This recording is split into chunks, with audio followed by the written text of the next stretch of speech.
आज के लेक्चर में हम लोग देखेंगे पॉलीगन्स, जिसको हिंदी में बोलते हैं बहुभुज। तो ये टॉपिक एचटेट के अंदर 1 या 2 मार्क्स का आता ही रहता है, ठीक है। तो 1-2 क्वेश्चंस भी करेंगे जो कि एग्जाम में आए हुए हैं, और इसके बारे में थोड़ी से 1-2 डेफिनेशंस है और 1-2 फॉर्मूले हैं। बहुत ही छोटा चैप्टर है और हमेशा 1 नंबर तो हमेशा देता है, ठीक है। तो पॉलीगन्स पॉलीगन्स हम बोलते हैं बहुभुज। जिस पॉलीगन के अंदर हमारे पास में 2, 3, 4 मतलब साइडें होती हैं। जैसे पॉलीगन तो हमारे पास में 3 साइडों से मिलकर ही बनता है।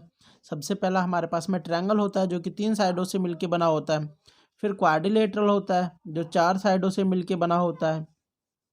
फिर पेंटागन हो गया, 5 साइडों से मिलकर बना हुआ है। फिर हेक्सागन हो गया, 6 साइडें हैं इसकी, 6 साइडों से मिलके बना होता है। फिर ऑक्टागन होता है। वैसे तो हमारे पास 7 साइडों वाला भी होता है, मतलब 6, 7, 5, 8 कितनी भी साइडें हो सकती हैं। इसमें 8 साइडों वाले का एग्जाम्पल ले रखा है, ठीक है, डायरेक्ट। तो चलते हैं कुछ डेफिनेशंस की तरफ। तो हमारे पास में है first of all regular polygons. जो रेगुलर पॉलीगन्स होते हैं उसकी डेफिनेशन है हमारे पास में। एक polygon is called regular if it has equal sides and angles. एक पॉलीगन को हम रेगुलर कहेंगे यदि उसके साइड्स और एंगल्स इक्वल होंगे।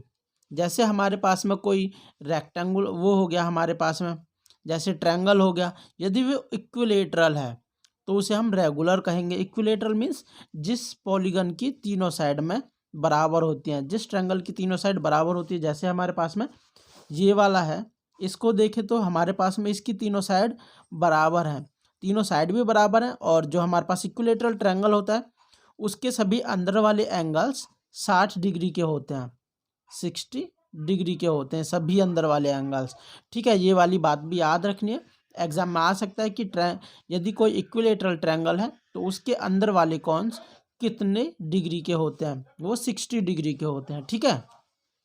और इसे फाइंड करने के लिए हम एक फॉर्मूला भी देंगे, यदि आप लोगों को पता ना चले तो कैसे फाइंड करना है, ठीक है। और इसी प्रकार यदि कोई स्क्वायर हो जाता है हमारे पास में, यहाँ से तो इक्विलेटरल ट्रायंगल हो गया था, एक रेगुलर क्वाड्रिलेटरल। यदि हम क्वाड्रिलेटर दैट मीन्स जिसकी 4 साइडें हों तो वो स्क्वायर बन जाएगा। यदि चारों साइड को बराबर किया जाएगा ऐसे तो वो हमारे पास में स्क्वायर होता है, क्योंकि चारों साइड बराबर होगी दैट मीन्स वो रेगुलर हो गया। और अंदर का जो एंगल होता है वो 90 डिग्री होगा, ठीक है। तो ये हमारे पास में रेगुलर पॉलीगन्स के एग्जाम्पल हैं। इसी के साथ में हमारे पास है कॉन्वेक्स। कॉन्वेक्स में हम उत्तल बोलते हैं। तो कॉन्वेक्स पॉलीगन क्या होते हैं, एग्जाम में आ सकता है कि जो 4 फिगर्स दे रखे हैं इनमें से कॉन्वेक्स पॉलीगन कौन सा है। तो कॉन्वेक्स पॉलीगन क्या होता है, यदि किसी भी पॉलीगन के सारे इंटीरियर एंगल मीन्स जो हमारे पास में अंदर वाले एंगल बने हुए होते हैं, ये वाले सारे के सारे एंगल यदि 180 से छोटे हो जाते हैं, लेस देन 180, तो हम उसे कॉन्वेक्स पॉलीगन कहते हैं, ठीक है। इधर भी सारे के सारे 180 से छोटे हैं ये सारे एंगल अंदर वाले, ठीक है। और फिर बचा कॉन्वेक्स पॉलीगन। वो कॉन्वेक्स पॉलीगन हो गया, सारे के सारे छोटे हो गए।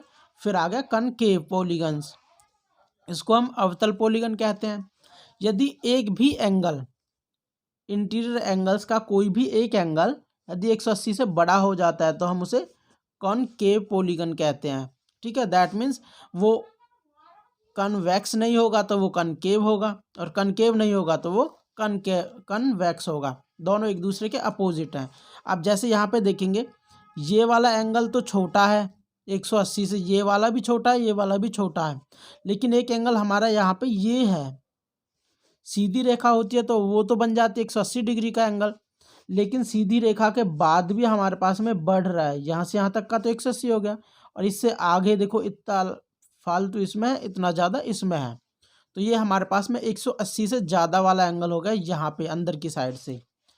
तो ये हमारे पास में कनकेव पॉलीगन हो गया, जिसको हम अवतल बोलते हैं हिंदी में, ठीक है। अब चलते हैं कुछ फॉर्मूले हैं। ये तो 1-2 डेफिनेशंस थी जो आप लोगों को रिमेंबर रखनी है, एक रेगुलर पॉलीगन भी याद रखना है।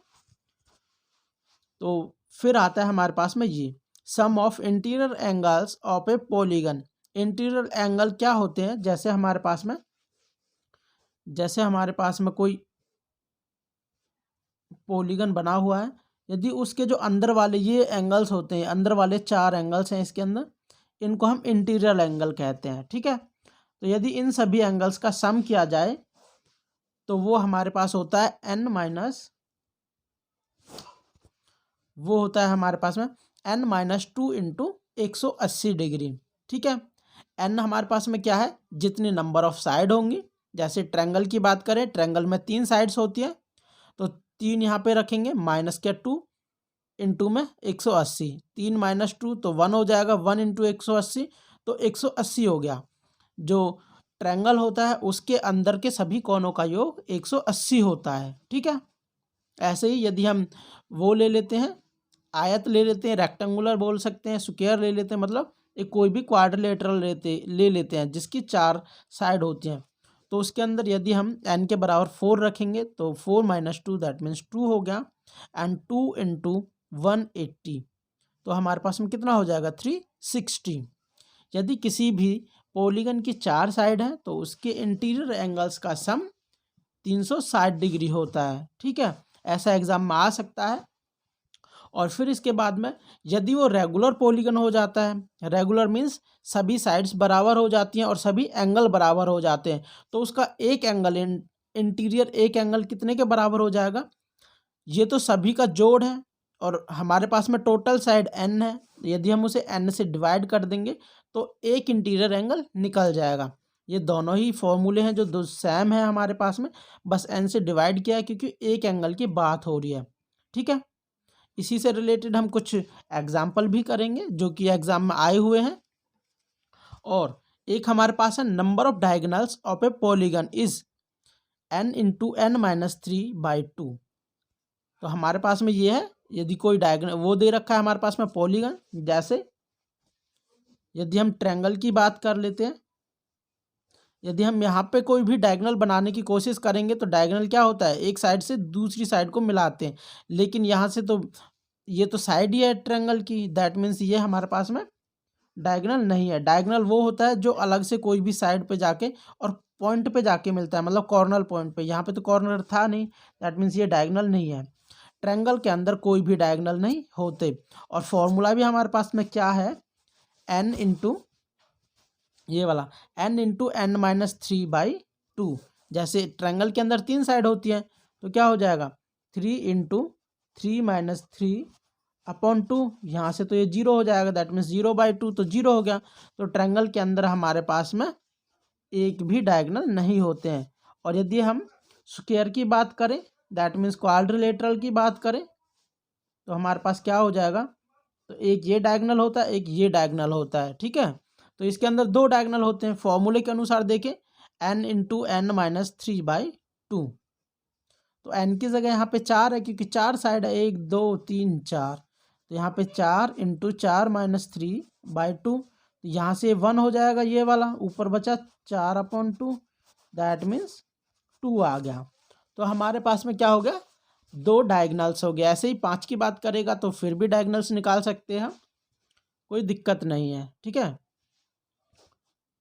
तो यहाँ से फिर हमारे पास लास्ट एंड फाइनल बचता है कि sum of all interior angles of a polygon is always 360। यदि हम एक्सटीरियर एंगल्स की बात करेंगे, एक्सटीरियर एंगल्स क्या होते हैं, जैसे हमारे पास में ये ट्रायंगल दे रखा है, ये वाला पॉलीगन मान के चलते हैं, तो एक्सटीरियर एंगल क्या होंगे, तो यहाँ से जैसे इसको थोड़ा बढ़ा देते हैं, इसको थोड़ा बढ़ा देते हैं और इसको बढ़ा देते हैं।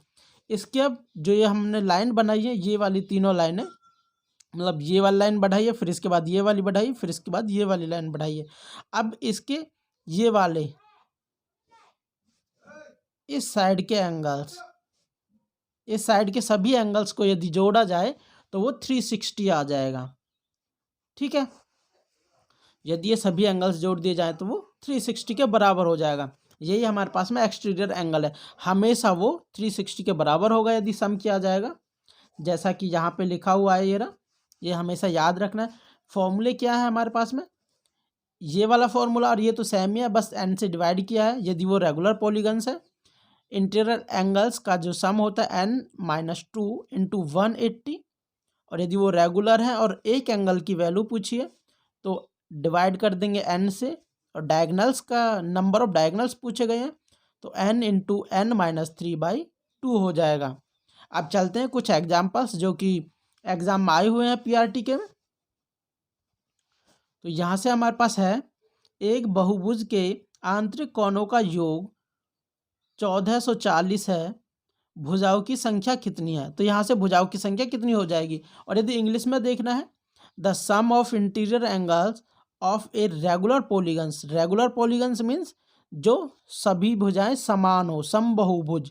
जिस बहुभुज की सभी भुजाएं समान हो उसे समबहुभुज कहते हैं या फिर रेगुलर कहते हैं, अभी बताया था।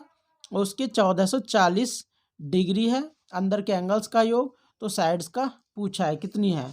तो यहाँ से हमारे पास में फॉर्मूला पता है,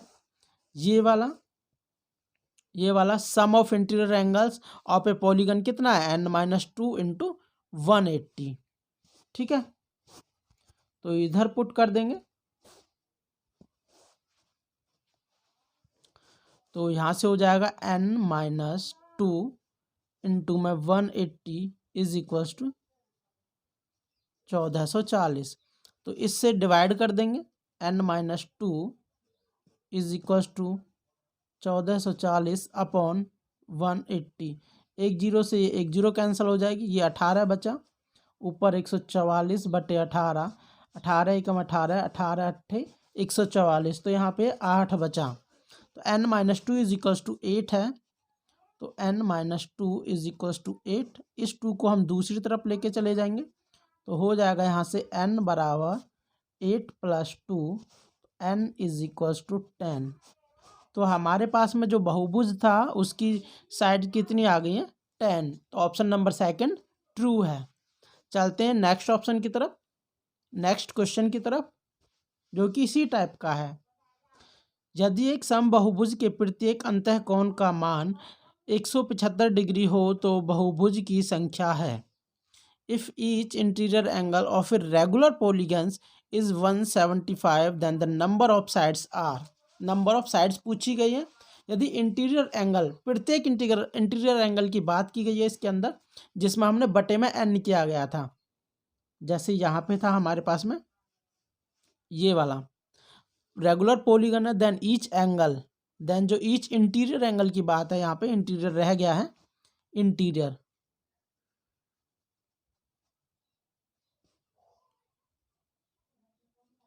सभी इंटीरियर एंगल्स होंगे, जो मतलब एक इंटीरियर एंगल वो इसके बराबर होता है, n से डिवाइड कर देते हैं इसी वाले फॉर्मूले को।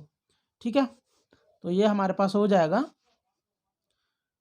n-2 इंटू 180 अपॉन में n इज इक्वल्स टू कितने के इक्वल दे रखा है, 175 के इक्वल दे रखा है। तो इस n को हम इधर की तरफ ले जाएंगे, मल्टीप्लाई में चला जाएगा, इधर की साइड डिवाइड में है तो दूसरी साइड जाके वो मल्टीप्लाई होता है, और इस 180 की इसके अंदर मल्टीप्लाई कर देंगे। ठीक है, तो कितना हो जाएगा, 180n माइनस 180 इंटू 2 करेंगे तो 360 इज इक्वल्स टू, यहाँ हो जाएगा 175n। ये इधर की तरफ जाएगा और ये इधर की तरफ लेके जाएंगे। ठीक है, तो हो जाएगा 180n minus 175n is equal to 360। यहाँ से आ जाएगा 5n इज इक्वल टू 360। अब n की वैल्यू निकालनी है तो इसे 5 से डिवाइड कर देंगे, n is equal to 360 divide by 5, 5 एकम 5, 5 सत्ते 35, 5 दूनी 10, तो n इज इक्वल टू 72। तो हमारे पास में जो बहुभुज है उसकी साइड्स कितनी आ गई हैं, वो 72 आ गया। ठीक है, यदि आप लोगों को ये लेक्चर पसंद आया है तो इसे शेयर कीजिए अपने दोस्तों के साथ, और इसी प्रकार के और लेक्चर्स के लिए हमारे यूट्यूब चैनल स्टडी फील्ड 360 को सब्सक्राइब कीजिए, बेल आइकन दबाना ना भूलें। और इसी प्रकार यदि किसी और टॉपिक के लिए वीडियो चाहिए अलग से तो कमेंट कीजिए, मैं उसके लिए बना दूंगा। ठीक है, थैंक यू।